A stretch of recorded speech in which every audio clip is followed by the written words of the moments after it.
Hello, si tu as déjà fait du développement personnel, tu as entendu parler de l'ego.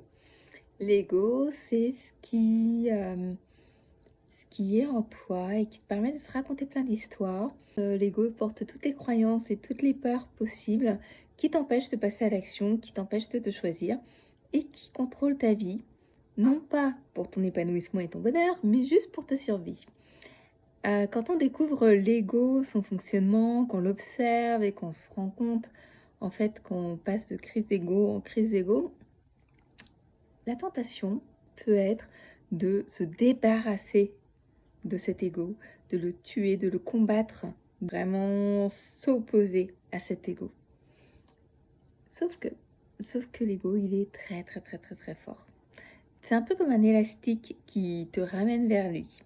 Donc si à un moment tu, tu prends vraiment, tu mets beaucoup d'énergie pour tendre cet élastique, à un moment il va te ramener, ça va être violent. Donc comment faire pour que cet ego soit de moins en moins présent dans ta tête et qu'il arrête de te pourrir parfois la vie? Comment faire pour faire ça, pour jouer avec lui? En fait, c'est ça le truc, c'est qu'il faut jouer avec lui.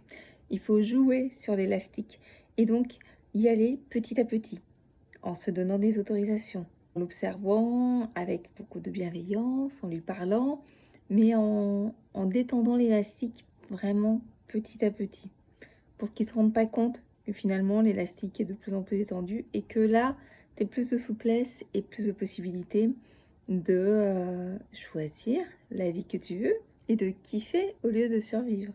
Voilà.